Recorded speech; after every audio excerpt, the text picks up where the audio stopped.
Are now synced up. I think synced up. Yeah, we synced up. We synced up. All right. If you had to tune on the topic of the whole Dale Keown live stream, just got me thinking about artist live streaming. And I've only watched a few myself. I think I've watched like a Jim Lee one before. I've watched an Alex Ross one that wasn't live. It was like, after the fact. But is there like one artist that you would love to watch do a live stream? Like maybe one of your favorite artists or someone that you've always been curious about their process? Jeff Lemire? Why? He might be able to show you why he got that Ring of Star nomination. What about you, Ashley? Is there anyone that you would care to watch? I don't know. I mean, Heroes Con used to do those they still do those live drawing events, and they're fun to watch for like 10 minutes. But I mean, to make a work of art is like hours. Like, I remember stopping and watching Brian Stelfreeze for a little bit. And that was really cool. But after 10, 15 minutes, I'm like, I'll just loop back around when you're done, man. Yeah, I'm going to watch the first 10 minutes of it, and then I'm going to watch the last 10 minutes of it. I wouldn't mind watching like a time lapse just to see the steps, but I don't know if I could, like I said, I don't know if I'd have that patience or attention span to sit and watch like from, sketching. And some people are really slow at it, Like Adam Hughes, I don't want to sit there for 30 days watching him draw one person. I might be curious about watching Frank Cho draw all those beautiful women. I guess like to see his process or whatnot. That'd be pretty cool if I'm being pervy. But I would want to watch a Trad Moore live stream because I want to see him ingest the mushrooms that he takes before he draws like all the psychedelic stuff he does. That guy and James Stokoe. Oh man, that guy! I just want to see what he does to draw. Jeff both Darrow those guys would and also Jeff Darrow. Be awesome. Someone that absolutely like draws every atom in detail. I want to see like I've got to see that in action because I just don't believe that they're doing it by hand. Jeff Darrow lives like in France, like out in the country. Oh, so he's drinking wine. He's drinking wine, and he's like, there's a bunch of farmers. They don't know what he's doing out there. he's like, what's this guy doing out here? Yeah, he just lives out in the country. It's that's crazy. Pretty rad. Yeah, and then he shows him like something like Shaolin. Was it Shaolin cowboy? Yeah, someone's working the fields all day. He's just like shows a picture. Right, whatever. Like all the farmers are like at a pub or some shit, or a cafe, I guess if it's France, enjoying a light refreshment, a baguette. Yeah, and he shows up like rubbing his hands too, like. Hard day, gentlemen. Wee. Look, I drew this little dog pooping in the corner. How cool is that? You can see the pubic hair and the shit. Look at that. That's Jeff Darrow. All right. I feel like we are appropriately warmed up. Let's go ahead and get this show started. If I can find my notes. Ooh, it is a lot of notes. I mean, today's topic, this is a lot of notes. Actually, were you excited about Rick Remender and getting to talk to him about getting to talk about him today? I was so freaking excited. Like I've always wanted to do a writer episode, and I wanted to do an Alan Moore one so badly. But as soon as you got a guys shirt said, on for him. I got it. Oh, I love that shirt. And it's from the cartoonist kayfabe voice. Damn, you wanted to do a writer episode this whole time? I hinted at it like a lot. It's all right. It's all right. But as soon as I found out we were doing Rick Remender, you have to do a formal proposal, Ashley. Yeah, I should have put it in in writing. Can't just beat around the bush. Give me the business plan, all right? Yeah. With the risk. But there's yeah, a template I'll send you. I'm very excited for this Remender episode. Yeah. I was telling Ed before we hit record that I wish I would have done all my show notes a little sooner because, I mean, I've got like a 10-page document to work from today. And I think I underestimate how long this guy has been among my favorite writers and how long he's been just present in like my comic journey. So I'm excited. All right, well, let's go ahead and get started then. Yo, Short Box Nation. Welcome back to the podcast. How are we doing today? I hope you guys are in a great mood like I am. To all of our new friends joining us for the first time, my name is Badr. Welcome to the Short Box Podcast, a comic review and talk show where we provide you with the best conversations about comics, culture, and more. This is episode 369. And today, we're adding another entry to our long-running Artist Spotlight series. But instead of spotlighting a traditional comic artist legend like we normally do, or like we normally like to do for these, we're going to shine a bright spotlight on Rick Remender, one of the industry's most premier writers that is still crushing it today. Now, before you call blasphemy, Oh my God. or you start yelling at your kids, or you hit unsubscribe forever, let me just say, all right, first and foremost, that it was all Ed's idea, all right? So please send the angry emails to him. I'll have his email in the show notes. You can bring write, it on. You can write. Shitheads, do something about it. I'll have his address, in the show I'm notes. getting doxxed. Absolutely, all right. Blame it on Ed. I kid, but only partially, and I'll let Ed explain his vision for this episode here in a few. But we're dedicating this Artist Spotlight episode to Rick Remender to not only switch things up a little bit, but we're also using this as an excuse to further celebrate a major milestone for one of our favorite comic publishers of all time, which would be Image Comics. This year marks 30 years of the company. And honestly, you can't help but mention Rick Remender when you consider the titles that he's released through the publisher and the success that he's not only found through Image, but also the success and acclaim and fame that he's also brought to the publisher themselves. Most of you know by now, if Remender's name is on a book, it's guaranteed to perk the ears of anyone that even remotely reads comics. And more than likely, it's probably going to be a hot seller. It's probably going to sell a lot of copies, if not sell out. Rick Remender is a man who has enjoyed a 20-plus year career in the industry, starting as an animator on movies like The Iron Giant. He's taught comics and storyboarding at prestigious art academies. He's worked as a writer for video game companies on games like Bulletstorm and Dead Space. And he's released dozens of genre-spanning and highly regarded original creator-owned titles like Deadly Class, which got a live-action adaptation through Hulu for the record, and he worked as a producer on that. He's released titles like Seven to Eternity, Black Science, and more. And I'd be failing my personal brand if I didn't mention the guy's work on Marvel titles like X-Force, Venom, and Punisher War Journal have been shortbox favorites since the day that we started this show. And he's the reason we even get to see Falcon take over the mantle of Captain America in the MCU. He came up with all of that. That is my long-winded way of saying we got a great episode lined up for you today. But before we go any further, let me introduce the rest of today's panel. Joining me for today's panel are the best co-hosts a guy like myself could ask for, and they're two people a lot of you have missed dearly. Calling in is everyone's mighty matriarch to be. Ashley Laney Hoy is here with us. Oh. What up, Ashley? Hey guys, how's it going? Matriarch to be. Matriarch to be. That was a good that's nickname. good. I like Ashley, that. Pretty good. Thank you so much. See, I got the cosign. I came right on this one.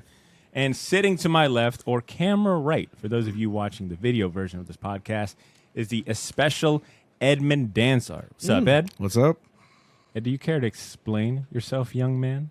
Suggesting a writer to Oh. be the topic of discussion for So- an artist spotlight series. All right, explain yourself. So I know Ashley was kind of hitting around at this for a while. No, I'm just kidding. I didn't For notice. months. And You just want to beat her to the punch. so I really wanted to do, since this is Image's 30th year publishing comics, I thought, this is a big deal, at least, to me, because that's kind of one of my childhood, favorite childhood memories in comic books is the Image launch. So and I think we've pretty much covered the founders. The majority of the founders we've covered in our artist spotlights over the years. Yep, we've done a So- Todd McFarlane episode. We did a Jim Lee episode this year. We Yeah. just did the Savage Dragon. Yep, So, sure. and like I said, I thought, well, we've kind of covered that initial. So I figured let's make it more contemporary, and I figured they have a lot of really, more than a handful, but there's a lot of, great writers that have published several titles. So I figured let's go in the opposite direction and just kind of,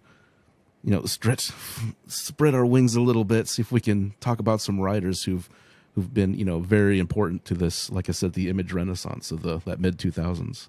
I love it. Yeah, when you came to me with that idea, I was all on board for it. I said, you know what? I wish Ashley would have approached me with a business plan like this. Would have totally. Well, I'm just messing. But to be absolutely transparent, much like all of our previous Artist Spotlight episodes, The subject of today's show was really selected by our Patreon subscribers. Ed simply proposed the idea and provided them a list of potential candidates, and our patrons took care of the rest. All right. Remender ended up winning 45% of the votes. Wow. He beat out other great comic writers like Robert Kirkman and Jeff Lemire, which, between just those two names, that's no small feat. I mean, for him, I really thought we were going to be doing a Robert Kirkman episode. But I was pleasantly surprised to see Remender get so much love and win a majority of the votes. Ashley, are you bummed out that we didn't get to talk about your boy Jeff Lemire? You know what? Jeff Lemire. We can is save a him great for the writer. artist spotlight. We'll save him for our next artist If we spotlight. do Jeff Lemire, we're going to do a writer spotlight, not an artist spotlight. That's all I'm saying. I'm just happy to be talking about Rick Remender today. Same. Ashley, you've got a glow, and it's just not the pregnancy glow. You've got a glow to you It's right like now. an ethereal sunlight coming in. It is. Yeah, your lighting in this video is nice. Wow. All right, Ashley. I know. go We ahead. usually don't do it this late in the day. Nothing beats natural light for a video. I like it. All right, and speaking of our Patreon subscribers, I've been waiting for the family to get back together, for you two to get back on the show before I announce this one. It's time that we welcome the newest member of our Patreon community. Ashley and Ed, help me welcome the newest member. He goes by the name of Mac Jacobson. Oh. Mac Jacobson. Welcome to the Short Box Elite. You have made the smartest financial investment of your entire life, buddy. All right, by signing up for the Patreon. Not only will your money help us keep the lights on, it'll keep me out of jail and my legs intact because I owe the mob a lot of money. And mob being Ben Kingsbury with Gotham City Limit Comic Shop. But you'll also get to dunk on the other 90% of our listeners who tune in free. All right, you're among the 10%. That's I'd put that on a resume. Okay. Matter of fact, that's one of the perks that we don't talk enough about when you become a Short Box Patreon subscriber. The fact that you put that on your resume, you're going places. All right. You're about to live a much happier life, Mac, knowing that you have our eternal gratitude. We just made your life better, and you're welcome. Yes. So, You're welcome. yeah. Thank you so much, buddy. And if you're listening right now, like, damn, I want those accolades and privileges. I want to advance my lifestyle and, be called one of, their favorite, listeners. I want to be I want to be in on the inner circle of Short Box life, and I want early access to everything and bonus shows and merch. Well, listen up, you greedy little pig. Go ahead, get out. Oh my God. Easy, A little Alec too Baldwin. A little too aggressive. Sorry, a little too aggressive. Like Alec Baldwin talking to his daughter. Jeez. All right, a little too aggressive. All right, our Patreon is great, but maybe it didn't warrant all of that. I apologize. It's hyped. He's getting hyped. Yeah, you're right. Psyched You're up. right. See what I get so excited talking about the Patreon. If you're interested in joining our Patreon and getting those accolades and privileges, bust out your phone and become a member. Get on your phone and become a member of our Patreon community at patreon.com/theshortbox, or just click the link in the show notes. To quote my favorite TV life coach ever, it's easy as hell. Why are you making it complicated? It's easy. All right, he didn't say hell, but I added that for special effect. And he wasn't talking about Patreon. He was actually talking about college, which would benefit your life. But regardless, my point still stands. Joining our Patreon is affordable. It's easy. You'll get a bunch of rewards in return. Please check it out for yourself.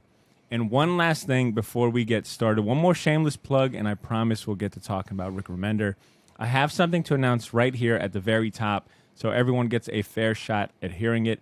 It's major, so please listen up. If the only thing you hear is the next few words I'm about to say and you learn nothing about this amazing comic writer, all right, I kind of don't blame you because this is pretty important too, all right? We are partnering up with Shortboxed. That's the app, all right, for a giveaway, which I think is the most appropriately named comic company for us to team up with ever. Shortboxed. I mean, come on. We're going to give one lucky person a pristine copy of a 9.8 CGC graded copy of Deadly Class #1. Last time I checked, that's like $100 value, okay? Ashley almost came to my house and kicked me in the nuts to take this book from me. All right. She was very upset that she can't technically join in on this raffle because it'd be conflict of interest. So don't let her anger go in vain. Okay. We want you guys to join in on this raffle. I have pics of the comic posted on Instagram. Posted on Instagram. But like Highlander rules state, there can only be one lucky Shortbox fan that will win this comic. It's going to be free to enter this contest. You can get up to 3 raffle tickets in total. I have the rules posted in the show notes, or you can just keep an eye on the Instagram and find the post for more information. Employees of the short box are not eligible, Ashley. I'm sorry. Do you think that's why Cesar? You think Cesar knew about this giveaway in advance, and that's why he's been kind of like just... He didn't submit his... he didn't submit any paperwork. That's right. I think what he did, though, was he went ahead and did a PTO share of Ashley, using up all of her maternity leave to extend his. Okay, I see. I got you. Ashley, you've only got a week on the docket, so we'll need you back. Think you could be back on the mics after giving birth? Oh, think of that show. Oh, man. That'd be a pretty crazy show. Think of the numbers, Ashley. I'm like, Ashley, please. Stop being selfish, Ashley. I'm gonna be like, Ashley, I'm gonna mute your mic if you keep screaming. Don't make me mute your mic. I'd Now be we're like gonna that one champion guy it. just sleeping on the live feed. Jokey on? Are you gonna pull a jokey Yeah. on us? After you go on the crazy Hulk rant during childbirth. You're into coming the whole during childbirth. All right, but once again, we're gonna be doing that Deadly Class giveaway. It's a great giveaway, especially for something free. I want to go ahead and thank Crow and the entire Short Box team for being open to the idea and providing the comic for the giveaway. Crow, that's a cool name. That is a badass name. All right. When I met him, I was like, nah, I like you just for your name alone. But for those of you that aren't familiar with Short Boxed, it is the app that is making it easier and safer to buy and sell graded comics online. Shortboxed is available on iOS and Android. Please check them out and please enter in the contest. Shameless plugs out the way. Shameless plugs out the way. I feel like the table is now set to talk about our main topic today, Rick Remender. We personally, I think it's definitely safe to say we personally aren't any strangers to Rick Remender, and it's probably just as safe to say that most of the people tuning in aren't either. So I want to know, what was something new that both of you learned about the man that you didn't know prior to this? Ashley, take that first. So I actually went through his, not the Marvel stuff, I'm going to be honest, but Me either. I went through all the stuff that he's written for companies other than Marvel, and I have read all of it. Actually, you don't have to keep saying that part. I feel like you're targeting me or something. We figured you got that down. Did you guys see the comic The Last Christmas that he created? the last with one he drew. Brian Posehn. Yes. No, Yeah, that sounds... I had no idea that existed. Yeah, me either. He said that's the last comic he has drawn. I mean, it looks like fun. So I have something to do now. I'm going to track that down. That's awesome. Oh, And Brian he did Posehn. Nice. And he did one Bruce Campbell adaptation of is it The Man with a Screaming Brain? He drew the adaptation for that as well, I believe.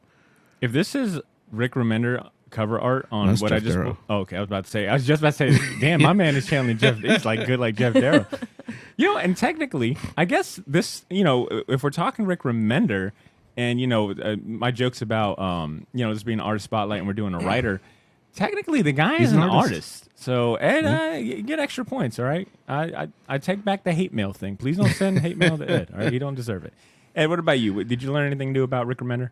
I like I said, I've only known Rick Remender as just through his work, so I had no idea anything about how old he was, what he looked like, anything personal. Like, I didn't know he had this crazy a background, especially like in animation and being like a storyboard artist and things like that. And it makes sense seeing the way his books end up looking. He's kind of a visual. He has like a really cool visual taste, and he picks the right people for the projects too.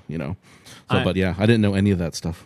I'm kind of just spitballing here, but I would almost say he's probably, as far as track record goes, as far as like a writer teaming up with an artist, his track record of picking like some of the best artists is damn near untouchable. I gotta say, like, this dude's worked with some of the best. I mean, Tony Moore, Jerome Pena, Sean Murphy, Bangle. I'm sure I'm missing a few others, but just those four alone, I feel like, it puts him as a contender.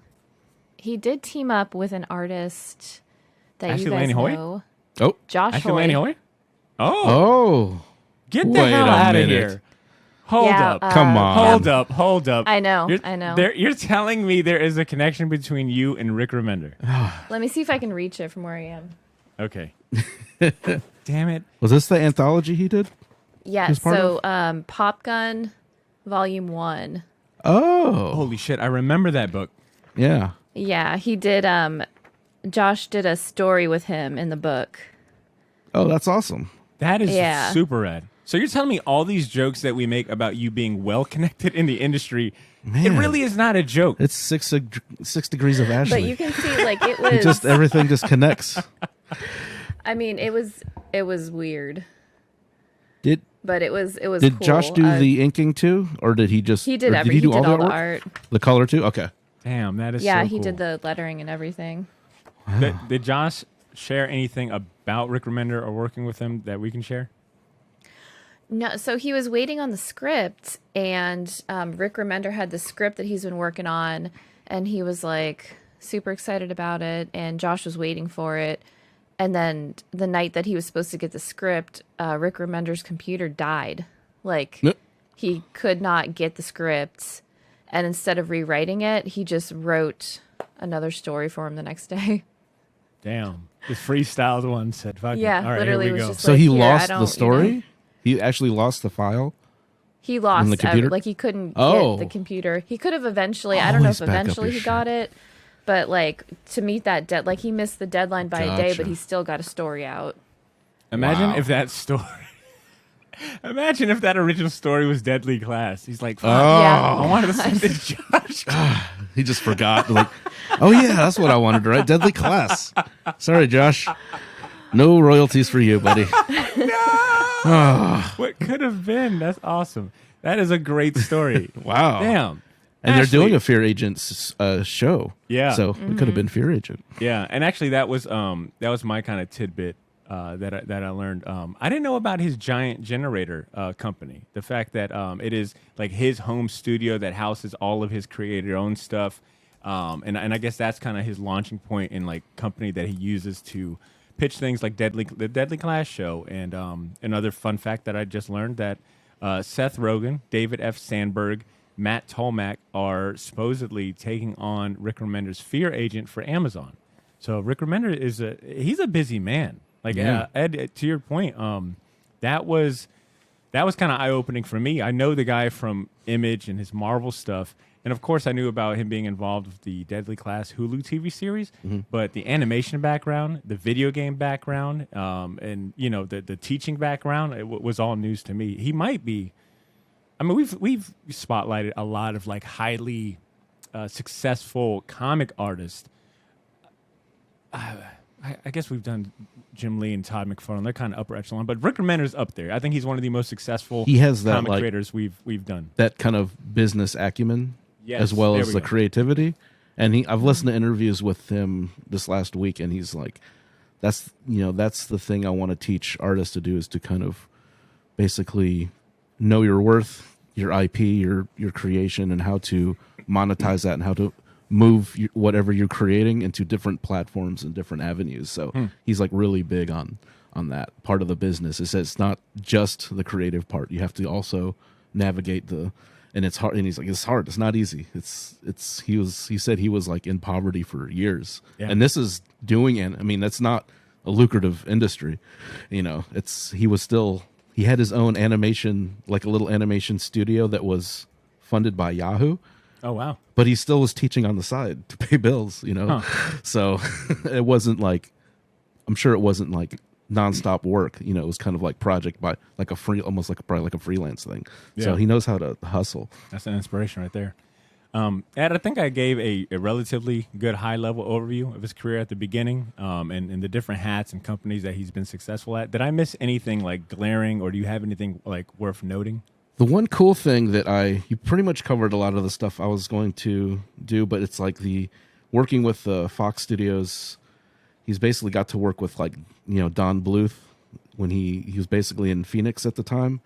And basically he dropped out of school. He dropped out of college to become an animation assistant. Oh, wow. So, and it was like enough to, keep him going, but he always kept going. He like moved to LA to do the Iron Giant, and then he ended up moving to San Francisco, which he loved, and you can see that influence in Deadly Class. And then, like I said, it's while in San Francisco too, he's kind of like a West Coast kind of pop punk guy. So he did a lot of stuff for Fat Records, which cool. is a No Effects, record label, independent record label. So he did a lot of punk rock records. So he has that kind of punk rock kind of ethos too, and you can, like I said, you can kind of see that San Francisco and that kind of punk rock stuff in that time frame. And Deadly Class, it's a very kind of personal work for him, just when he was spending his time there. But yeah, like I said, taught at the Academy of Art, and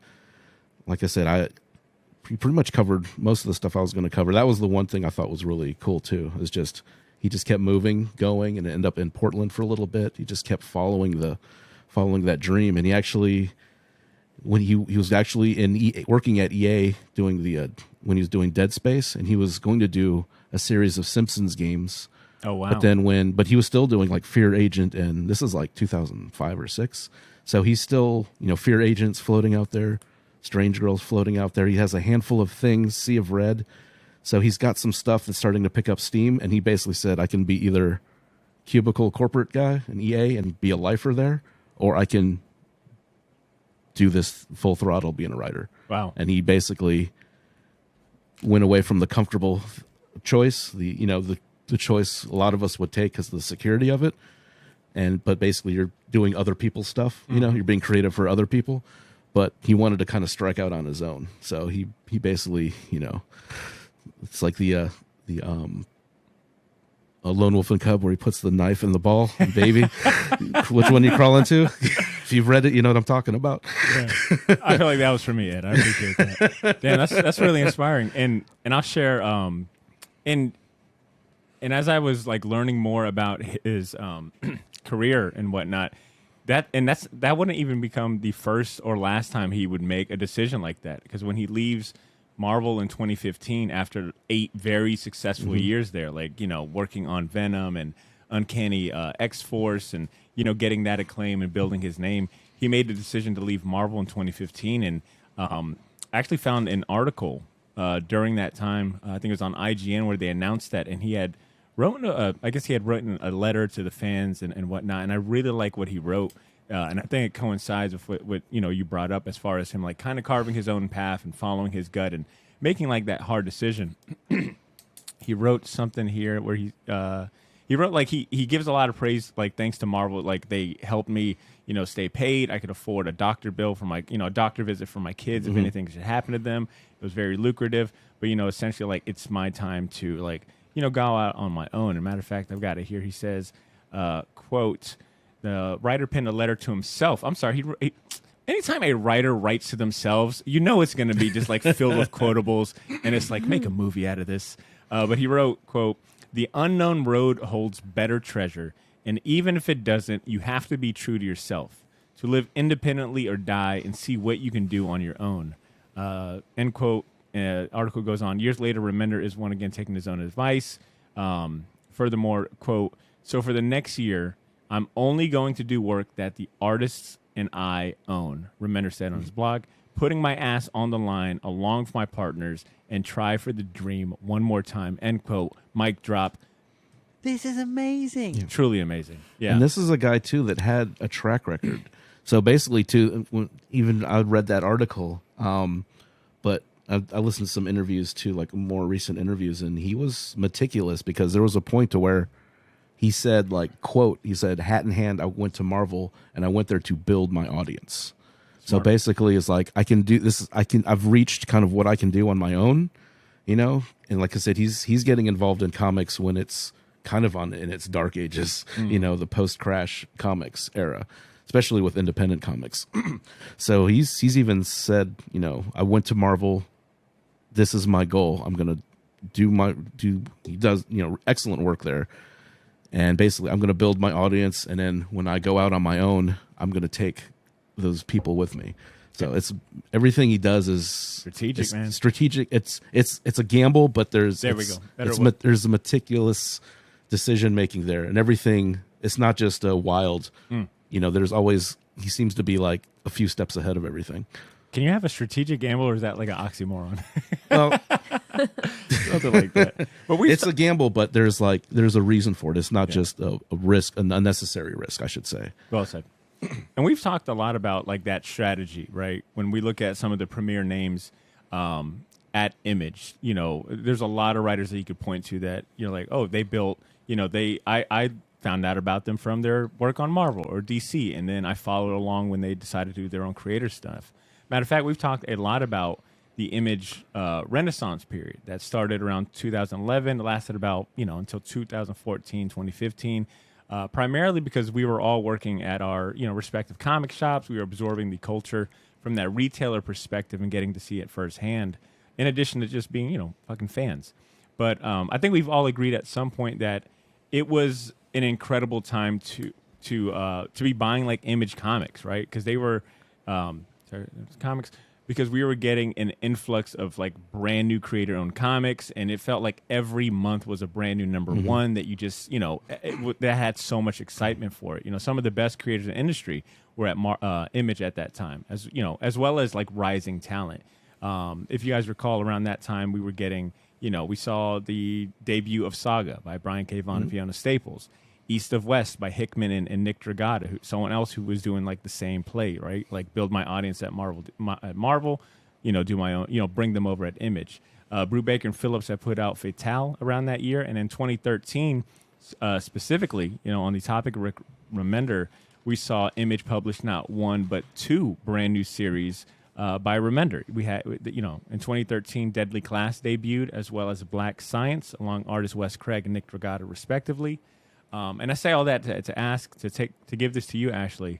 If you'll do us a favor and take us down like memory lane and tell us, what do you remember about that Image Renaissance period, specifically your reaction, or maybe like the customer reactions to Rick Remender?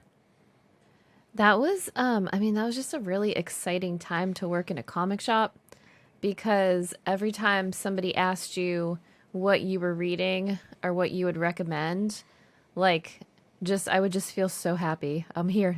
Let me come show you this. Let me come show you my Image bookshelf. Because they had I don't know if they still do them, but the $9.99 number one trade paperbacks. Yeah. And you would just, bring people over and be like, oh, so you like to read Wolverine? Well, maybe you'll like Deadly Class or Southern Bastards. Even those like dollar X-Men. first, the Image dollar first. Yeah. Those are great. And you would kind of like, oh, you like X-Men? Here, try East of West. Or like you like Suicide Squad? Here, I've got Rat Queens for you. It was just really awesome to have to just share it with people and just be like, here, look, like you don't know what you want? Here's a Saga number one trade paperback or a Deadly Class number one trade paperback. And especially when you have the people. Like this. Yeah, especially you get the people who aren't interested in superhero stuff, which I love. Yeah. We're not disparaging that stuff, because that's awesome. But you get the folks who want, it's like, man, I want to read it, but I'm not really into the superhero thing. That's not my thing. Image is where we go. Yeah. You can name like a dozen, like you just named half a dozen or more titles that I would recommend as well. And there were like shorter titles, like if somebody was just looking to grab something, they weren't looking to be on an ongoing title. Like there was I don't remember what year Tokyo Ghost came out, but that was one. And like The Wake, like they had super awesome stuff to read that you could just be like, here, this is the whole thing right here. This is all you need. You don't have to come back if you don't want to. Yeah. Ashley, were you familiar with Rick Remender prior to like Deadly Class and Black Science? Like, were you aware of him like when he was doing like Uncanny X-Force and the Marvel stuff, or was like his Image work your first kind of conscious exposure? It was definitely the Image stuff, because I have to say, like when I was in middle school, high school reading X-Men, it wasn't for the writer, it wasn't for the artist, it was just because it was X-Men. And then as I, went to college and got out of college, that's when I started following stuff for the writers or the artists. So what was the title or body of work that won you over for Rick Remender? I would have to. I would have to say it was Deadly Class, because I think after I started reading that, everything that had his name on it That's your that was gateway an book. image title, I started grabbing. Yeah. Yeah, I think for me it was definitely Uncanny X-Force was my first first time really diving into his work. And if you go back to episode 1 or 2 or 3 of the podcast, you will hear me, Walt, and Drew like hyping it up every month and every week that it was coming out. And I think it's safe to say Rick Remender was maybe one of the first writers that I consciously like followed over into his creator-owned body of work, because he had just won me over with his writing. He was killing it. Uncanny X-Force. I remember like friends loving his Venom stuff, and it was like, this dude can do no wrong. And then he leaves Marvel, goes to Image, and I loved Black Science. Like Black Science Yeah. was Good my one. shit, man.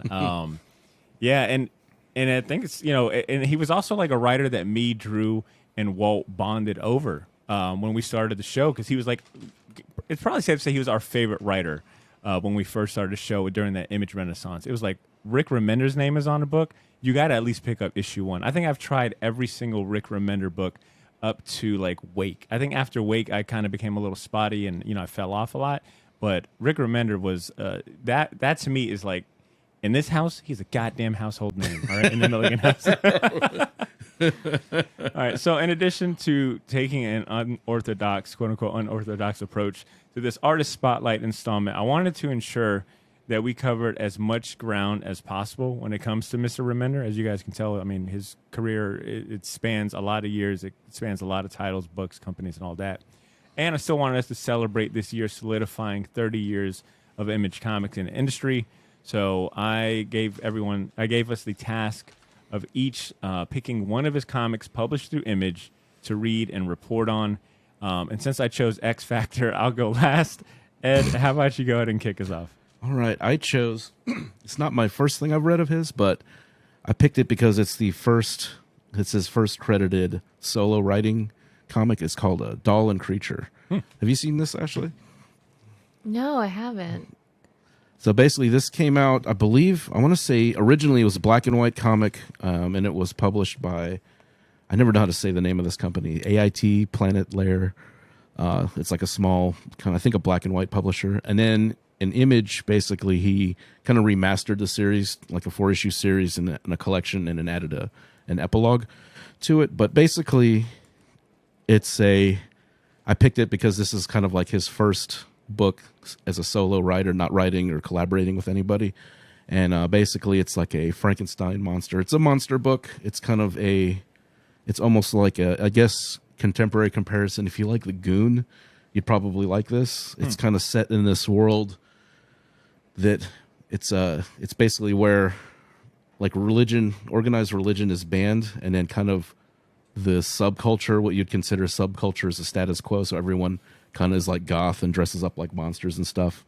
And there's like a designer drug called gray matter that turns people into like almost like a Mr. Hyde type characters, like these hulking beasts. And and it's a play off of the Frankenstein's monster. On the surface level, it's like a fun monster book with sexy lady Frankenstein monster, but there's a lot of crazy themes in here if you look deeper into it. And I think it's one of the things I like about him is you can enjoy it as a surface level, and it's not too preachy, where some books get it, but if you dig deeper into it, it's like, oh wow, he's doing some serious stuff in here, which he will explore later. And it's kind of like, I like this because I can kind of see these are the seeds of the Frankencastle run. Because if you look at them, it's like, this looks like Frank Castle. It's like a James Dean Frankenstein with crazy sideburns, pompadour. And then in the religious aspect of it, you can kind of go into the Strange Girl series, which is the first thing I've read from him. But it's a fun, like I said, it's a fun book. It is like it's a pretty much 4-issue pure action, but there's like a lot of themes like religion, of course, how we deal with addiction because of this drug. Like basically there's these hardliners that's like, this drug, once you're addicted, you can't be cured. So is addiction a disease or is addiction a choice? So it covers that, but there's this great monster candy coating on it, so this pill is really easy to swallow when you're reading it. So like so that's why I picked it. And like I said, it's one story arc. It's pretty fun. It doesn't get bleak unless you really dig into it. And like I said, it's a cool thing to kind of see where this is the starting point. This is like the origin, you know, and then you can kind of see this influencing a lot of his other stuff. Cool. That is an excellent pick. Good pick. All right, Ashley, I'm taking it to you. What was your pick? So I went ahead. I know I've talked about this book probably every other episode, but I had to go with Deadly Class. That's great. Because it's wrapping up, and it kind of feels like the end of like an era in my life, just because I've been reading this since I was like working at the comic shop. That is and now really I'm about well to like said. I'm about to go into like this new part of my life, and like Deadly Class is wrapping up, and I'm like, oh my God, am I like getting old now? You know what I mean? We got your assassination degree from the school. Yeah, I feel like this was like the comic book of like my golden years, and now I'm going on to my parent years. Actually, that is so well said. That's almost like poetically like said that you grew up with Deadly Class. I mean, Deadly Class came out 2012. I mean, what we were. Me and you are pretty close in age. We were probably like early 20s, maybe like Kids. You know, very yeah, exactly, kids. And to Not think a care in the world. Yeah, and to think, yeah, we were kids, and now you're about to have your own kid, right? Like that is really well said. Yeah, Rick Remender, I guess, is a lot of his comics have been like I guess whatever the comic equivalent of like the soundtrack to certain like you know points in your life. Like his books have been there like throughout my like. You know, me becoming an adult. Yeah, and it's funny because it parallels because that book almost feels like I don't think he's an assassin. Went to an assassin school under Chinatown by any means, but I can feel like this is him growing up. This is like kind of like his time in San Francisco. You can see this is a very personal book. You know. Yeah. Well, actually, tell for those that might not be familiar with Deadly Class, tell us about what's it about. So it's about. It's around the freshman class at a school called King's Dominion, which is for assassins. And so you've got kids from like mafia, yakuza, like big gangs that are sending their kids there to learn. You also have like homeless kids, like street rat kids that have no other choice.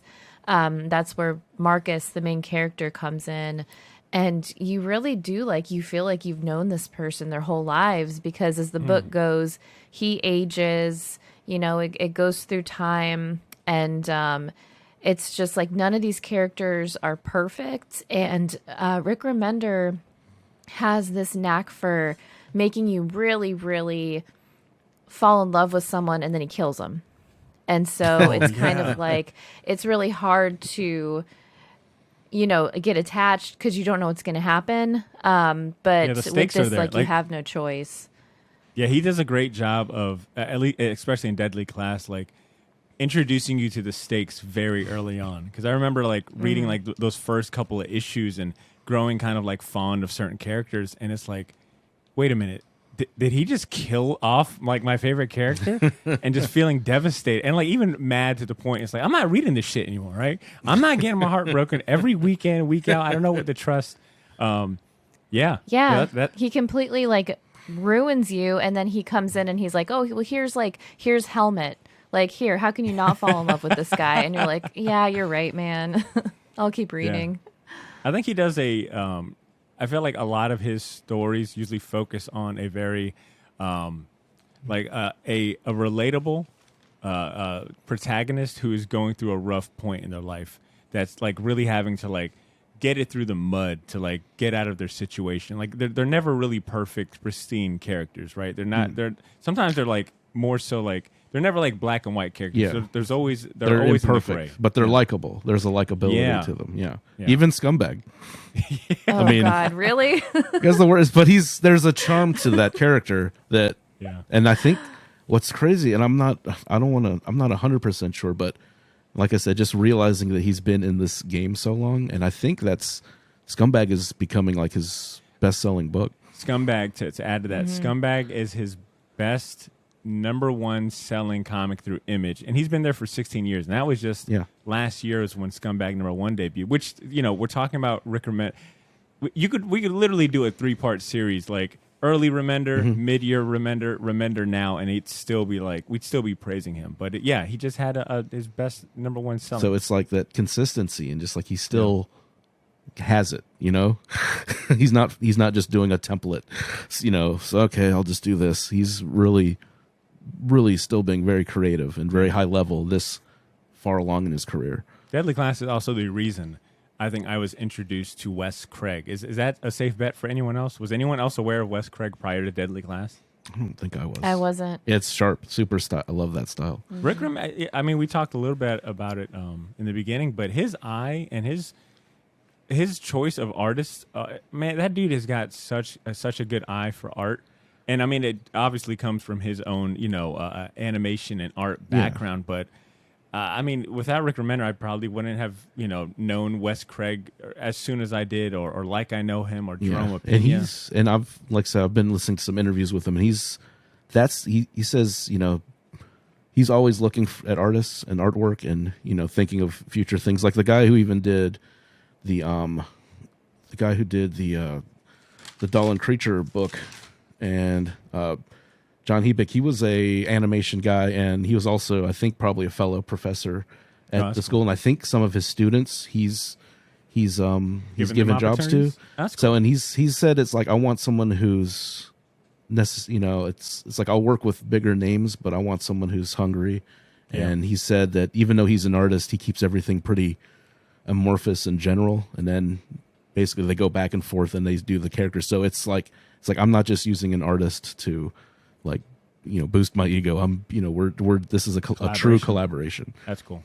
Ashley, have you read all of are you like fully caught up on Deadly Class? I know it's like ending like this year, right? Like in a few issues? Yeah, it's getting close. I have the last series arc is called Fond Farewell, and I'm a little bit behind just because I'm saving them.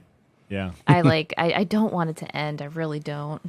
So one of the I'm right there with you. One of the articles I shared, I think, had a lot of panels and previews of like this last Deadly Class story arc, and I just had to stop reading the article, because Deadly Class, much like Saga, and the more I think about it, a lot of those #1s and series that came out of that Image Renaissance, hearing us talk about growing up with a comic series or a writer kind of being like, the soundtrack to certain points in your life, Deadly Class and Saga are both comics that I kind of just fell off just because of just getting older, getting busy, not buying as many comics.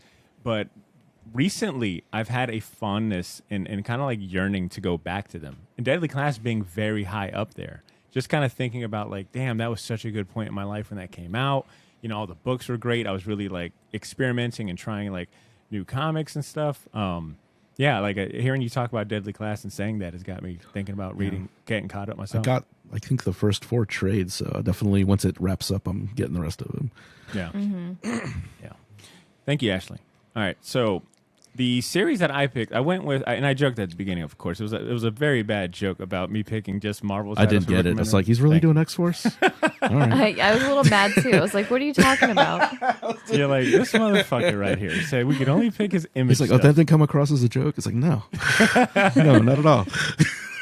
So I decided to go with Fear Agent, which I thought was, I've been wrong this whole time, but I thought that was his first breakthrough and image thing. I think it might be safe to say it was one of the earliest maybe breakthrough things that That's he had. Probably his first, I guess, hit, if you want to say that. That's fair.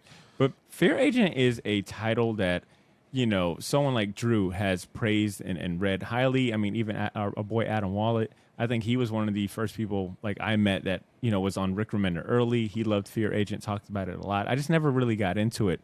So I used, this episode as an opportunity to dive into that, and I thoroughly enjoyed it. For those curious about it, Fear Agent revolves around an alien exterminator named Heath Houston. I think that's Houston, his name. Yeah, Heath Houston, who stumbles upon an extraterrestrial plot to commit genocide against the human species. That sets him on a course to where he's got like an alcoholic problem, so he's got to put down the bottle and he's got to resume his role as a peacekeeper. And they're known as the Fear Agents in this particular universe. So, same thing that we kind of talked about, a character that's really kind of down on their luck, that's kind of like jaded due to like things that hasn't been quite described yet. They talk about like his past and later issues, but in the beginning, you're just kind of like, damn, this dude's kind of rough around the edges, you know, like, you know, there was a spacekeeping task force. He'd be the last guy you'd want on your team. But the series premiered in 2005, first as an Ashcan comic through Image Comics. It was published by Image initially from 2005 for like a year, and then it moved to Dark Horse for like from 2007 to 2018, and then I guess it transitioned back to Image in 2018 in 2018, and it says that it's still currently there, but I think the last issue came out like years ago, so I was a little confused by that. It's kind of bounced around a little bit, but I've been reading on Comixology because they've got like the first trade for free, and you can find all of the trades pretty easy. Yeah. It's also got a rotating cast of artists and frequent collaborators that, you know, he would go on to work with. But he starts off the series of Tony Moore of Walking Dead fame. And I'll be honest, I've never really been big into Walking Dead. And, you know, I just have nothing to really say about it because I'm not that into it. But seeing Tony Moore's artwork in this, colorized at that, because I've only been exposed to, like, you know, black and white Walking Dead, and it's pretty fucking solid. But Tony Moore's artwork in this is super good. He does like a stint with Tony Moore. Jerome Pena hops on art duties at some point, who he goes on to work with, you know, with Seven to Eternity later on. But overall, it's what I'll say about Rick Remender's writing style, just looking at this specifically, and I think, you know, you can kind of see this element in a lot of his writings, is he's got a knack for also developing an atmosphere. Like there's a certain atmosphere and attitude to like the worlds he builds, and I think he's a really good world builder because he sets out like the scene, like, you know, you feel like it feels lived in. I think that's the phrase I'm thinking about. When you read any of his comics, you're like, man, this world has been through some shit. It's been around a while. It feels like it's gone through like events, and it's got a timeline of its own, and that's what I really like. Like you think about something like I think like Low. I'll admit I didn't read a lot of Low, but I know it took place like underwater and stuff. And, you know, for him to jump to that, have something like that under his belt, something like Deadly Class, which is based on like fucking San Francisco, Cali, you know, West Coast vibes. And you got Fear Agent, which is like outer space. Like he's really good at diversifying the genres he writes and like nailing it. How much of it did you read? I read through 4 issues. Okay. Like I'm almost done with the first volume, and I'm gonna wrap up the first volume. Wow. Okay. I have all of those. I think that was probably like the next thing I got from him. You know, and I was like, this was pretty incredible because, like I said, and like I said, I'm not going to spoil anything, but you're just getting a warm up because the series gets pretty crazy. Okay, there's a lot of time paradox things, a lot of split universe things, and it has probably one of the most rewarding endings. Oh, that's rad. In the comic, and I've read, and it's like, I was listening to him. He's basically said he kept writing this ending down. He said, I'm going to keep writing it until I start crying. I'm going to write it till I'm in tears. And it is a tear jerking ending. It's like I said, I don't want to spoil it, but there's a sense of, because the first volume is good at kind of the world building, but then you always get this sense of kind of dread, like this is nothing's going to work. Nothing, you know, everything that he plans, everything he tries to do to change how things happened. There's like parts where he tries to go back and prevent the initial invasion that got him sent out, and everything always backfires him. So when you read it, it's like, what's going to go wrong now? Dude, you know, Ashley brought it up a little bit, but Remender takes you through the ringer, man. Yeah, like he is a word that I thought about when I was a word that comes to mind is rewarding. He is a very rewarding writer if you stick with his series, and it's not really hard to, like, you know, stick with it, but like he rewards you as a reader like constantly. You know, like he's not like a I'm only gonna write one trade and then I'm gonna bounce to this next title. Like he does a really good like what Deadly Class is up to 55 issues if I'm not mistaken. I think Fear Agent ran for like 30 issues. I think Black Science ran for a long. Like he sticks to his properties and gives it a chance to like really grow, and you feel invested. Yeah, there's this one quote. He says, half my work deals with the fact that I'm a depressive nihilist. Everything is going to end up in flames. That makes sense. That makes sense. But that series for me, and like I said, I have to go back and reread, Deadly Class. But the Fear Agent I like too because it has that aesthetic of like kind of a retro sci-fi. Like the rocket ships are kind of old timey, like 60s style, 50s style sci-fi. But then I definitely, if you want to, I definitely recommend finishing it out because it really will. Yeah, like I said, it's a very rewarding end. The alien populace is great too. Yeah. I think maybe that I can split the credit between Remender and Tony Moore. Just give it all to Tony Moore. But the aliens that the diversification of alien life forms in this comic are really cool.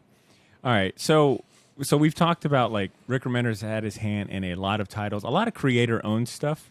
But I was curious, like if knowing what you know about how Rick Remender writes, like how he's influenced you and his work has resonated with you, is there a particular series or title that you would love to see him write? Like if you could make a dream, a dream sheet and, give it to him, like whether it be a character you've always wanted to see him write, a certain property or a genre, whatever it may be, like what would be your dream series for him to write? And it looks like both of you got your thinking cap on, so I'll share mine to go to kick us off. Mm-hmm. And I'm gonna say Batman. I feel like I couldn't find if he's already done any Batman work. I don't know if he's done any DC work, has he? Probably not, because he was Marvel exclusive for those 8 years, and then he went to Image. And I don't see him maybe ever going back to working for one of the big two, because he's very like, I want to own my shit, and I respect that. I know I'm quoting him a lot, but he said like they were talking about creator-owned stuff, and then like he's talking about how Vertigo kind of paved that way. And he said, but Warner Brothers still has their fingers up your ass. So I don't know if he's gonna. I don't know if he's going back. I gotta hear these interviews. I think he's hilarious. He's very sarcastic, very fun interview. Cool, for sure. But the only thing I could find in regards to Batman and Rick Remender is that during quarantine, he posted like a bunch of his rejected pitches from Marvel and DC Comics. And one pitch that he had was for a Batman story that would where he would be facing a legion of zombified henchmen, and it was titled. The story was titled "Tuesday in Gotham," and I'm just going to read I'm going to just read the solicitation, but or I'm going to read just from the article. But the series would have seen Batman come face to face with an aspiring supervillain named the Cannibal, who comes into possession of a vial of the Joker serum, which even the Clown Prince of Crime himself was too afraid to use. This serum would transform his victims into flesh-eating undead, and the Dark Knight would be for the fight of his life. I mean, sign me up. I feel like Snyder steal that for that Black Knight, Dark Knight metal, 20-year series. But thinking about like the type of atmosphere and world that Rick Remender is able to build, and giving you that very lived-in feel to it, I think it would translate for like Batman and Gotham City really well. So that'd be my kind of dream pick. Ashley, what about you? See, I don't know. Like, I love his creator-owned stuff so much that I wouldn't want to like put him in a box with something. I would just be like, just create more stuff. What about a particular? Oh, go ahead. If you could have maybe we could give him that last season of Game of Thrones. Oh, just to like that's good. Let him wrap it up. Like let him do his take on it. I would love that. He is an accomplished fucking TV writer. That's a good pick, Ashley. Thinking outside the box. I like it. Oh man. All right, Ed, what about you? I would probably go with more monster stuff. So I'll probably go Swamp Thing. I'll stay in the DC universe. Him doing a Swamp Thing. Yeah. Swamp Thing series would be pretty cool, and almost keeping it like the kind of that Alan Moore style, where it's like a bunch of short stories that Swamp Thing's kind of tangentially involved in. Something like that I think would be cool. It'll give him that freedom to really extend those like horror chops. Yeah, that'd be rad. So it sounds like we just need to convince him to do some DC stuff, man. That'd be super cool. Or just continue doing or just make like what's the word I'm thinking, like ancillary characters that are sort of like the an DC analog, ones. like an analog character. Okay. That way he keeps his creator own stuff. All right. In closing, I want to hear from both of you. Parting words, last words about Remender, specifically like what words come to mind when you think about like his career, or what stamp has he left on the industry so far? And if you've got any recommendations outside of the picks that you already shared, feel free to do that too. Ed, how about you going to kick off? Oh man, like I said, it's just like when we finally got the decision to do Rick Remender, and I've been reading him for a while, but then when I was going back and looking through when we were picking our, what we're gonna do, it's like I got a lot of this dude's stuff. Yeah, it's like I got so much of this guy's stuff, and I don't know anything about the guy. I don't know anything about the dude except his name, and maybe half of what he's done.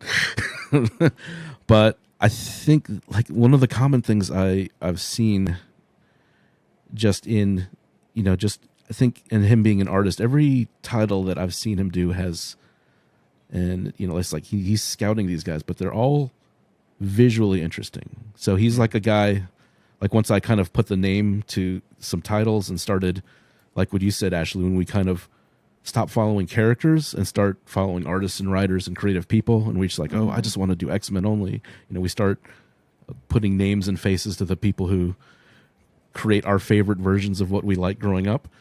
But everything he's done has such a unique visual look to them, as far as like even like character designs and worlds, and they're so different. Like there's half a dozen science fiction stuff, but they all look completely different, aesthetically, of course, story wise, but everything just I don't know.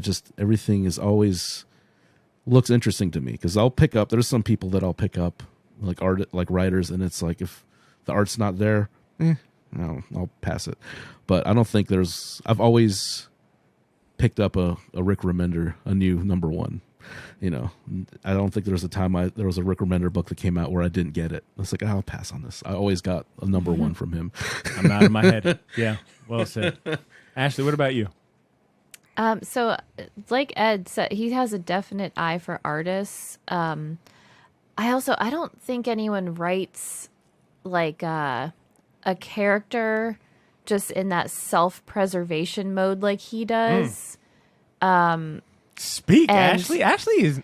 I'm excited today. Look, we'll do more writers if you want, Ashley. I'm liking what you're putting down.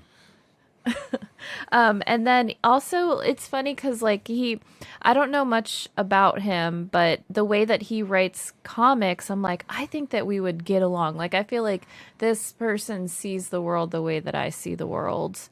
And I did just want to mention he had this. It wasn't a contest, She's sending her but he kid was to like, assassin school.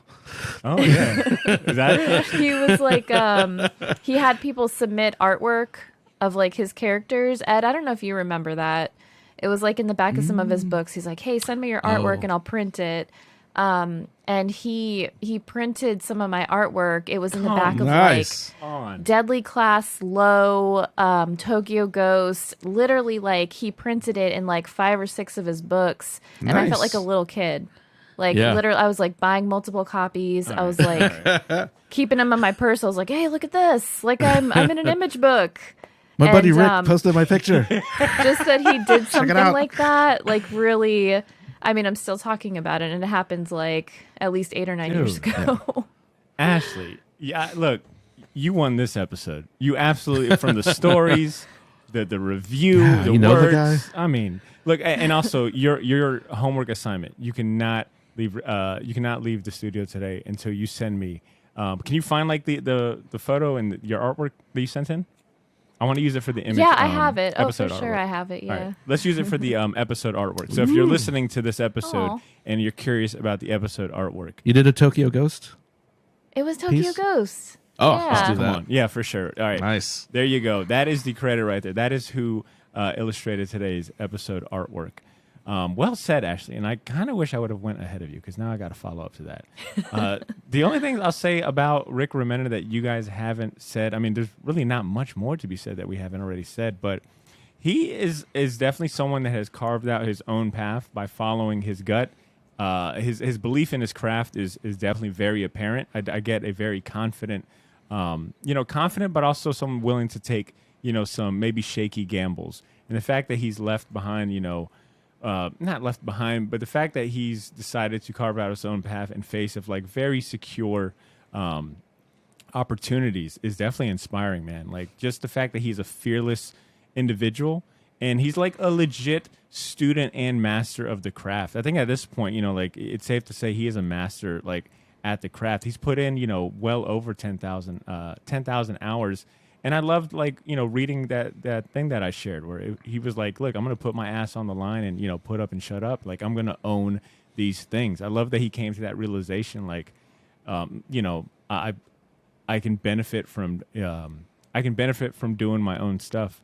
So he's inspiring, man. Like, and he's definitely a writer that I think if you are new to comics or trying to find your way in, I think what Ashley and Ed have been sharing about, following, creators and learning to, who your favorite creator is and what their styles are and going that route. I think Remender is a safe bet for anyone. Yeah. Like, he's got, like I said, he's definitely inspiring to listen to because he's basically saying you can do this. You need the drive, the work ethic and, a little bit of luck, of course. But, like I said, he has a really strong work ethic just by listening to him. Yeah. And I'll go ahead and throw in another recommendation. So we've, Ashley has talked highly of Deadly Class. Ed shared great things of Doll and Creature.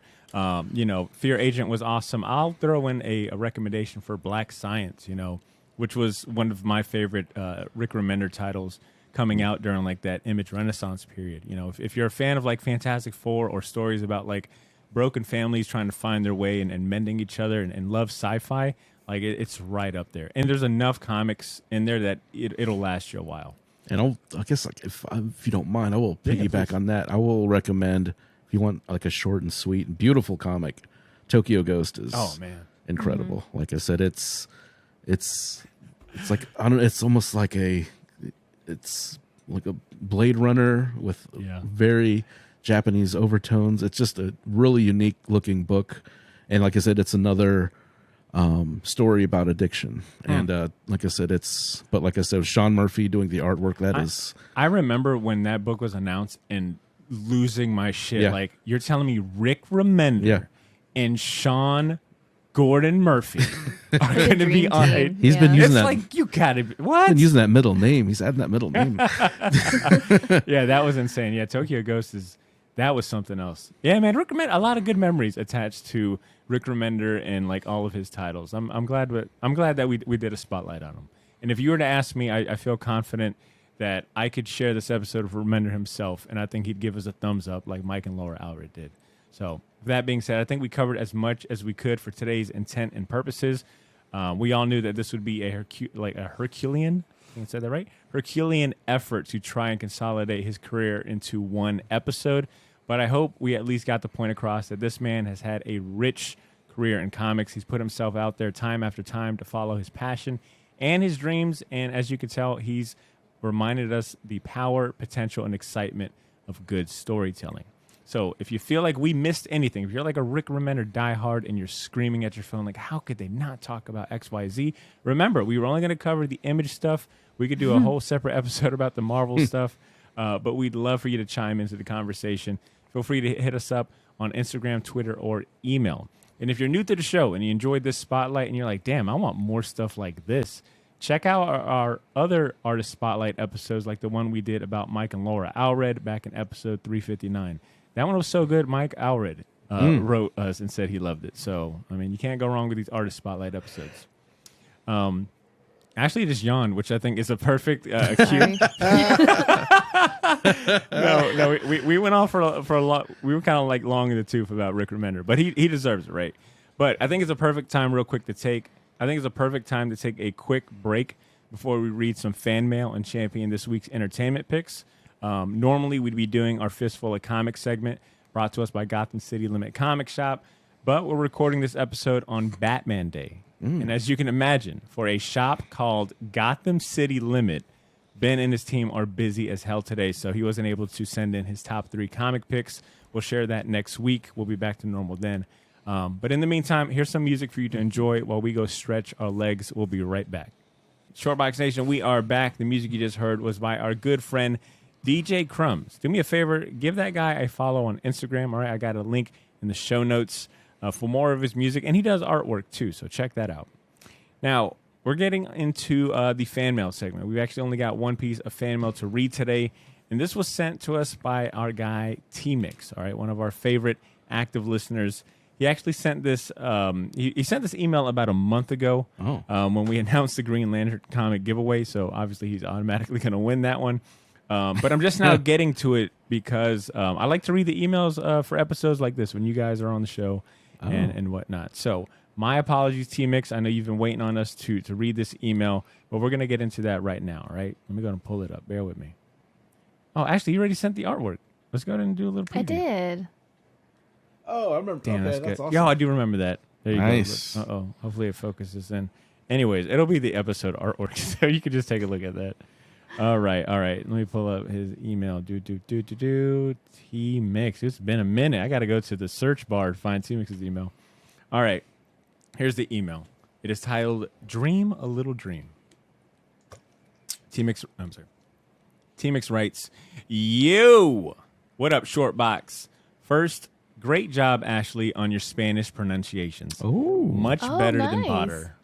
Oh, perfect. I was hoping he would say that, honestly.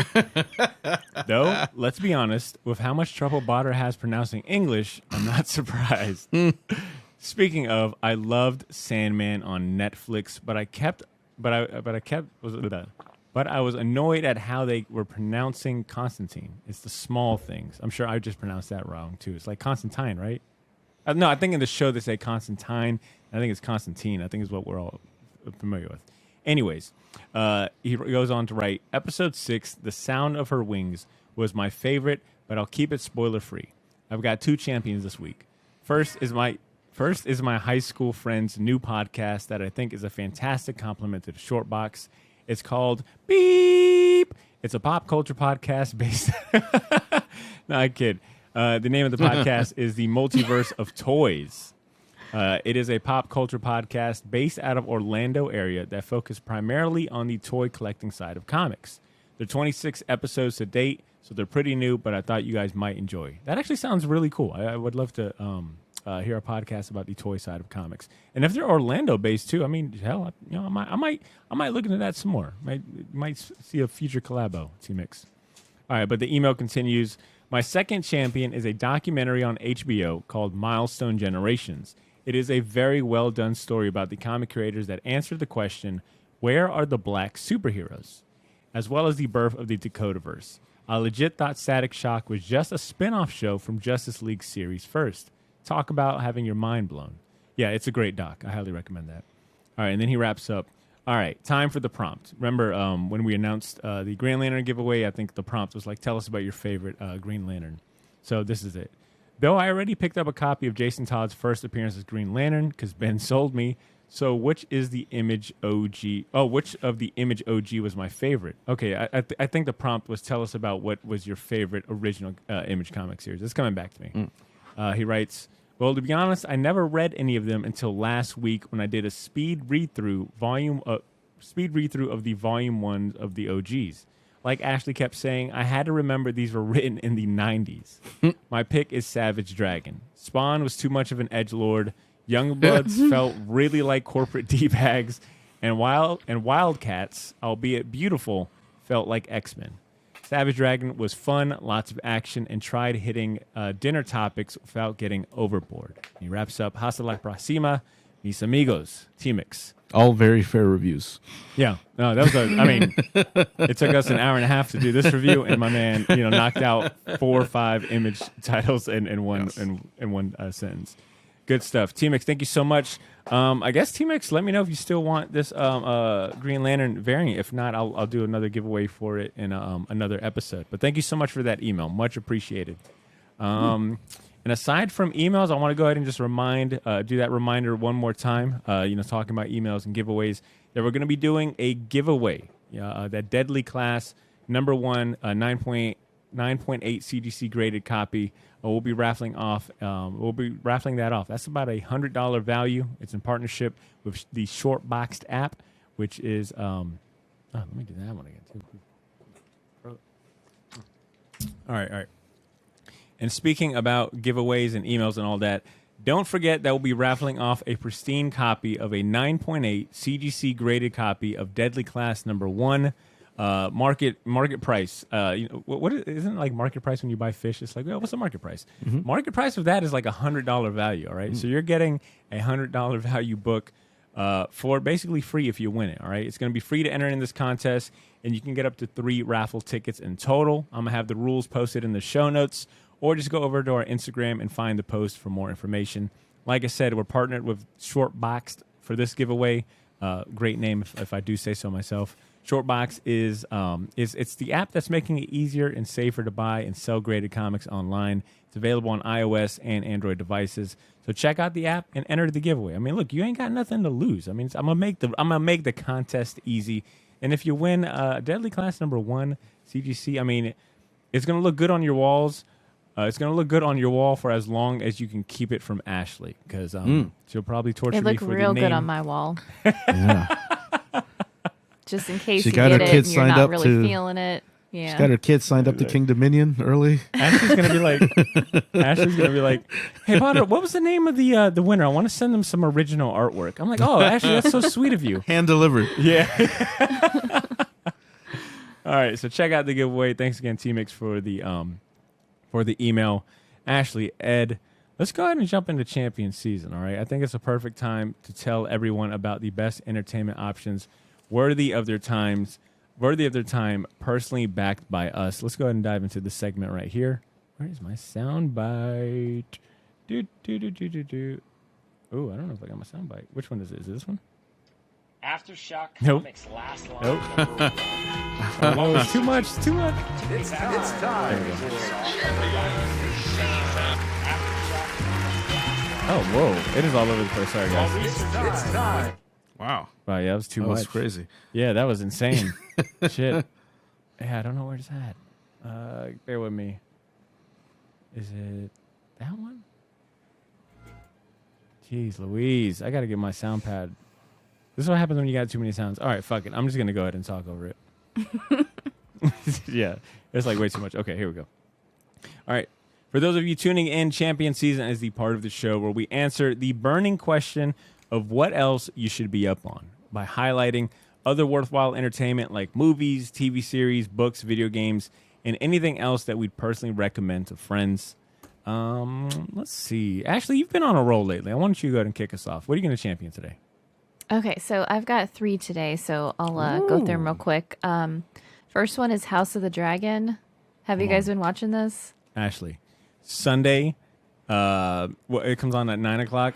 At 8 o'clock, Yeah. it's shutdown time. It's stop doing. Wrap up whatever you're doing. Get ready to sit on this couch. I still and haven't watch House of forgiven him Dragon. yet. I still haven't forgiven him. Ed, you will quickly Still forget. hurt. You will quickly forget. All that bullshit of the last Game of Thrones season. But yeah, Ashley, Yeah. it's great. Continue. Yeah, no, you'll be like, you know what, Jamie and Cersei, we should have left you alone. We were too hard on you. We were way we too were hard too on hard you on you guys. guys. You still hook up as young as you want. But yeah, I've been really getting excited. Like Sunday morning, I wake up and I'm like, oh, it's Game of Thrones day. Yeah. So the second one is, I swear somebody must have championed this because this is too good for you guys not to have championed this. I just wasn't paying attention. But Primal by Gendy Tartakovsky. Seed has. Sia has. I think Drew has at some point. I've probably hopped on the bandwagon late, but it's definitely been it's been shown some love. I forgot the latest season came out recently. Yeah. So there's something, I don't know, like just not having dialogue and just like a guy and a dinosaur. Like there's just so much emotion in there. It is Big so time. good.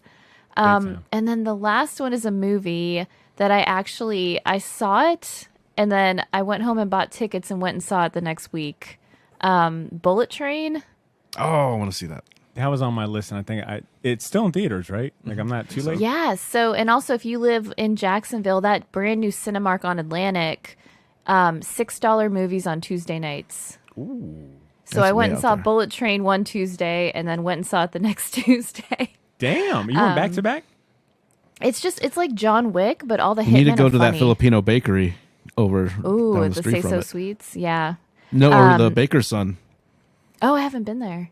Yeah, it's awesome. But yeah, it's so much fun. It's like so action packed. I'm going to go ahead and say it. I think Michael Shannon is my favorite actor Dude, I love Michael because Shannon. he can play intense and he can play funny, but he always plays creepy. Like he's just real good. Facts. So yeah, definitely that too. He's got a very strong face. He was does that, have a strong face. What was that? Oh my gosh, the movie with the underwater creature. The he was Shape in, of right? Water. He was in that one, right?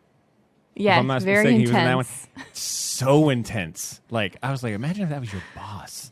That dude is like a stickler for the fucking rules. Jesus Christ. Yeah, for sure. Good ones, Ashley. Not only did you like share some really good, champion picks, but also our 904 listeners, our Jax listeners, are sitting here writing down the name of this this Filipino bakery. Like, oh, there's two of them. 2. Oh, That's good stuff. All right, Ed. What about you, man? What are you going to champion? I'm going to champion. I just got it. It's a goon, kind of like not a spinoff, but it's basically like a one shot. It's called The Lords of Misery. Eric Powell, and basically it's the goon. Basically, I think it's the story is still kind of floating in my head, so I think it's like every 100 or so years, basically like a group of people are just kind of brought together to fight this cosmic evil every, like I said, several hundred years or so, and the goon is basically like the worst people to fight this evil force. So basically, in this incarnation, it's the goon and some other kind of odd, kind of almost golden age, twisted kind of golden age type people, superheroes to fight this, cosmic force. Like I said, it's like a 60-page comic. It's like a little one shot. It's like $10. It's like I said, if you like the goon, it's a cool little one shot to add to the collection. Good stuff. Yeah. Anything else, Ed? Nope. All right. So I much like Ashley, I've got 3. It's like 2 and then an honorary one. So every now and then I get into these like, God damn it, I'm going to get my money's worth for all these streaming apps I'm paying for, specifically like the comic book ones. So my first one is from like the Shonen Jump app, and that's Spy Family. Have you guys heard of it? It's like a manga and an anime. Have you guys heard about this? I started reading the manga on the Shonen Jump app, which, for the record, is an amazing app for $2 a month. I mean, the amount of like manga and comics you get is well worth it. But I know Spy Family is a Netflix series or Netflix anime series. I'm talking about the manga in particular. It is written and illustrated by Tatsuya Endo. I believe that's how you say his name. And the story follows a spy. His name is Twilight. He's like the most badass spy of all time. And he's given a mission to build a fake family to infiltrate like this political target. And it's like this mission that's supposed to like keep peace between these two rival nations. So he adopts a little orphan girl named Anya, and he doesn't realize that like she's a telepath. Like she can read minds, and she's got like those type of talents. And then he finds a woman to marry to kind of like keep up this fake facade and be his wife. But he doesn't know that she is a skilled assassin. So like there's all these secrets among them. Like she also doesn't know about his his spy life or the girl and vice versa. The only one that knows everything is the girl because she can, the little girl because she can read minds. So everyone's got like a secret and they're doing their best not to like show anyone their true selves. But in the process of them being a fake family and, doing their dirt, at nighttime and behind everyone's back, they end up like learning a lot about each other. They grow as a family in unexpected ways. And it's like, it is just so lighthearted. I know the premise sounds kind of dark and there's secrets and all double lives, but it is so lighthearted. It is so fun. And the little girl in this manga, Anya, is so adorable. I have found myself like audibly being in bed reading this like, oh, like all night. And Blythe is like, for the love of God, shut up, It's really cute, man. There's a bunch of volumes available on Shonen Jump. I'll probably read through the whole manga before I even watch the anime. But Spy Family is awesome if you want something like lighthearted and fun. The next thing I'll champion, once again, this is me just kind of looking at all of my comic streaming apps. And that is Nice House on the Lake. Are you guys familiar with this title by James Tynion? I've seen I them. have I'm not too familiar. Yeah, I've Okay. read the first 3, but I've got them all. It's on my pull list. So the first 6 issues, I think, are on the DC Universe app. So I kind of dived into that after reading Something is Killing the Children. I was like, man, let me see what else James, kind of doing what we've been talking about, following a writer. I want to see what else he's done. And the covers for this is what piqued my interest because it's like hyper photorealistic covers. And it looks like some shit out of like the Last of Us. Like how it's like all the covers kind of capture this very eerie moment in what looks like an abandoned house.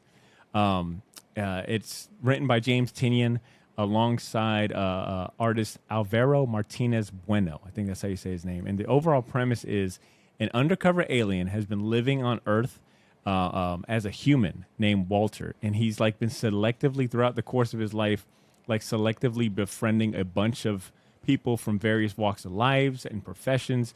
And he ends up tricking them well into like adulthood to staying with him at a like futuristic, all-inclusive style summer lake house, unbeknownst to them, while the world is ending due to like an alien invasion, or at least you're led to believe like an alien invasion. By the time that like everyone starts to realize what's going on, they realize, oh shit, we're trapped in this like lake house because of Walter, and shit just gets fucking weird. It's like it's got body horror, it's got like mystery, it's like to me it feels like reading what damn it, the Blair Witch Trial meets like Real World meets like Signs in a comic book format. It is like amazing. I don't know, Ashley, if you felt the same way reading the first 3 issues, but I've been loving it. Mm-hmm. It's a glowing endorsement. Sorry, like I got it for the covers and the Tynion. And it's even the first issue, you're like, something's really strange here. Like it's like unsettling. Yeah. It's alien flesh tornado is what I'll say. It's so fucking weird, man.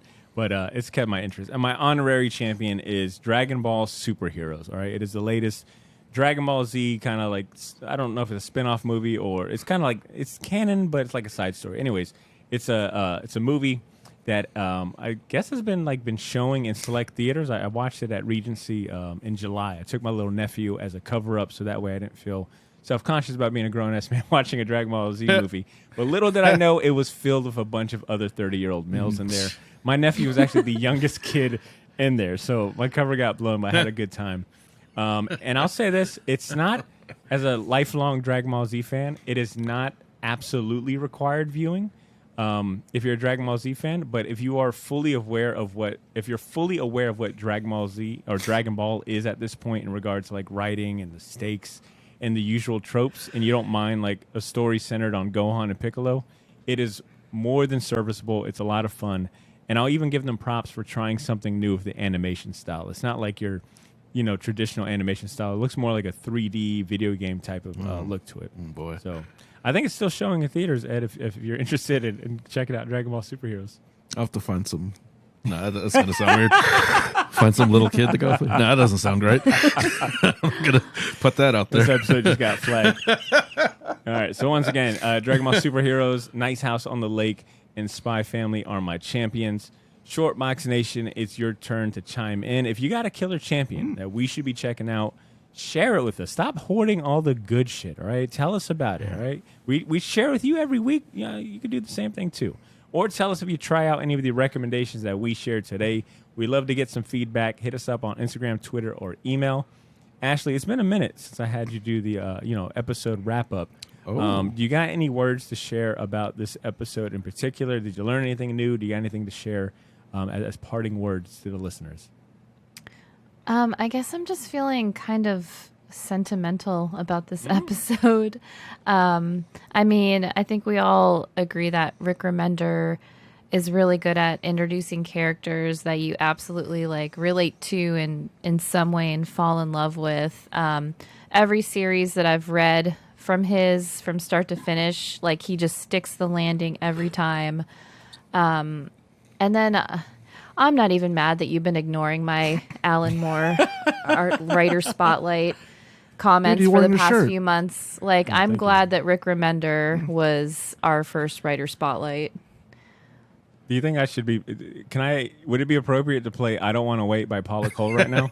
I don't want to wait. I'll have that music underlaid during that. Yeah, no, actually, I'm feeling, how I'm feeling. Yeah, I'm feeling sentimental too. This was This was solid.